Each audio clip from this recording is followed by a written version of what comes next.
असां सिंधियुनि खे पंहिंजी जातीअ लाइ मान थिए अहिड़ा अनेक किस्सा, अहिड़ा अनेक सिंधी सपूत इतिहास में दर्ज आहिनि। हेमू कालानी उन्हनि मां हिकु आहे। भारत जे आज़ादीअ जे इतिहास में सिंध ऐं सिंधियुनि जो वॾो रोल रहियो। हेमू कालानी सभ खां नौजवान शहीद थी गुज़रियो, जंहिंजे मान में भारत सरकार पोस्टल स्टैम्प जारी कई ऐं जंहिंजे शान में पार्लियामेंट में शहीद हेमू कालानी जो पुतलो सजायो वियो। फांसीअ खां पहिरीं हिकु सीन में अचो त ॾिसूं हेमू कालानी जी देशभक्ति खे।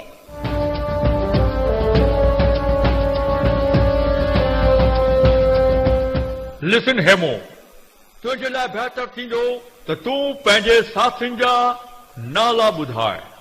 हर हिकु हिंदुस्तानी मुंहिंजो साथी आहे। कंहिं जो नालो ॿुधाए, कंहिं जो ॿुधायां? वेल, तोखे ख़बर आहे तुंहिंजी गुनाह जी सज़ा मौत आहे। वतन तां जान बि घोरी त परवाह नाहे।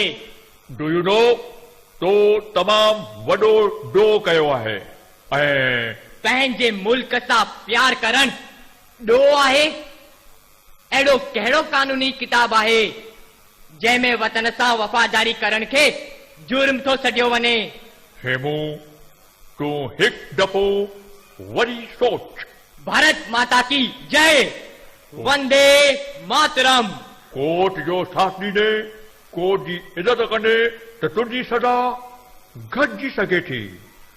माफ़ी घुरंदे मूंखे फ़ख्रु आहे, मां भारत माता जी संतान आहियां। अंग्रेजनि मुंहिंजी माउ खे गुलाम बणायो आहे। मां हुन जो सख़्त विरोध थो करियां। मूं को गुनाह कोन कयो आहे। देश जी आज़ादी मुंहिंजो जन्म सिद्ध हक़ आहे। नो नो नो, तूं देश जी न, पंहिंजी सोच, पंहिंजी जिंदगी। इनकलाब जिंदाबाद, जिंदाबाद, जिंदाबाद। ऐं हेमू खे फांसीअ जी सज़ा थी। सिंध में हाहाकार मची वियो। सखर में 300 देशभक्त कैदियुनि विर्त रखियो।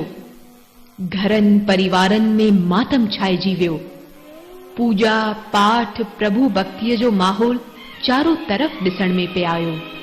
ऐ वतन हमको तेरी कसम, तेरी राहों में जहाँ तक लुटा जाएंगे। फूल क्या चीज है तेरे कदमों पे, हम भेंट अपने सरों की चढ़ा जाएंगे। ऐ वतन